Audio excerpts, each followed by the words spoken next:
多謝你哋收聽靈修 DT 4.0，一個每一日同你一齊成長嘅頻道啊！我係你嘅靈修主播 Vivian， 唔記得 subscribe 我哋嘅 broadcast 同埋 YouTube channel。你嘅支持就係我哋製作呢個節目嘅最大動力啊！ Hello， 大家好，又係靈修 DT 4.0同埋 JD 嘅時候啦。今日咧，我哋會一齊靈修咧加拉太書嘅第4章。加拉太書第4章裏邊咧，保羅所講嘅就呢一個整篇裏邊咧，好大家會睇到嘅就係有關於一個嘅，如果俾我講咧，就係有關於屬靈嘅繼承者嘅事情。咁喺一開手嘅裏邊咧，第一節咁講：我說那承受產業的，雖是全業的主人，但為孩童的時候，卻與奴僕冇分別。喺呢度講到咧，係奴僕同埋兒子嘅唔同啊。咁我哋睇到咧，當孩童嘅時候，佢哋咧就其實就係講緊喺屬靈上嘅未成熟嘅時候，孩童咧就喺律法之下嘅，而咧孩童咧係唔夠認識神。喺第8節咁樣講。咁簡單嚟講，乜嘢係屬靈上嘅唔成熟咧？乜嘢係屬靈上嘅孩童咧？當其時嘅保羅所提醒佢哋嘅就係活喺律法之下，即係好似要人監管嘅，好似咧要害怕懲罰嘅。呢個就係活喺律法之下，佢哋只係緊守喺律法底下嘅啫。但係佢哋唔明白乜嘢係恩典，亦都唔明白耶穌基督嘅救贖。更加保羅喺嗰度講，佢亦都提到，當保羅喺加拉太嘅時候，加拉太嘅人係好熱心服侍嘅。喺16至第18節，但係當陣時候咧，保羅都係被佢哋感動，覺得哇，真係佢哋好願意為主作見證，好願意服侍。但係當保羅離開佢哋嘅時候，喺第18節，佢哋嘅熱心就冇咗啦，佢嘅熱心咧就冷卻咗啦。咁所以可以總括少少嚟講，就係屬靈上嘅唔成熟，就好似孩童一樣，只係害怕懲罰，活喺律法之下。並且咧，佢唔認識耶穌基督嘅恩典，並且咧，讓人睇住，要人哋有一個嘅屬靈上嘅權柄喺度，先至能夠活出嗰個嘅熱心。咁但係反觀神嘅兒子究竟係點咧？係屬於主嘅兒子，係就係被耶穌基督所救贖，所明白活喺嗰個恩典裏邊。所以佢哋嘅身份再唔係奴僕啦，係神嘅兒子，係屬靈嘅繼承人，係神嘅後嗣。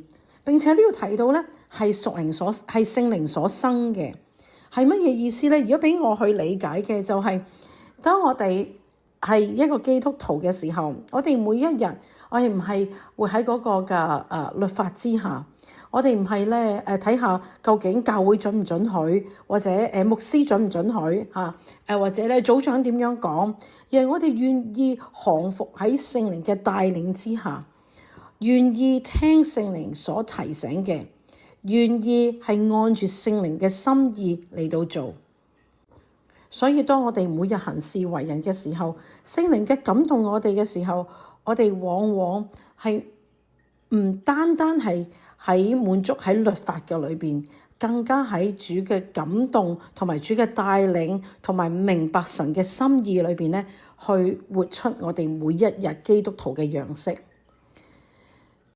所以今日我哋可以測試下自己嘅，究竟如果我哋呢一個情景裏邊，如果我哋呢一個嘅決定裏邊，主耶穌喺度嘅時候，我哋會點樣嚟到回應呢？點樣嚟到回應呢一個嘅行動呢？究竟我哋做定係唔做呢？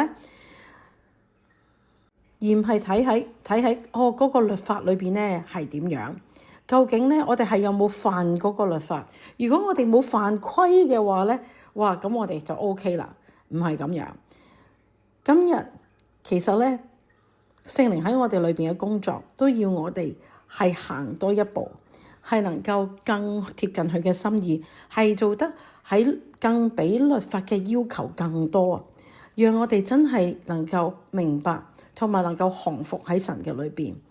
今日弟兄姊妹，保羅所提到嘅就係我哋唔好再作孩童啦，我哋要成為耶穌基督為我哋救贖嘅讓我哋成為神嘅兒女，真正係聖靈所生嘅，係屬靈上嘅後嗣。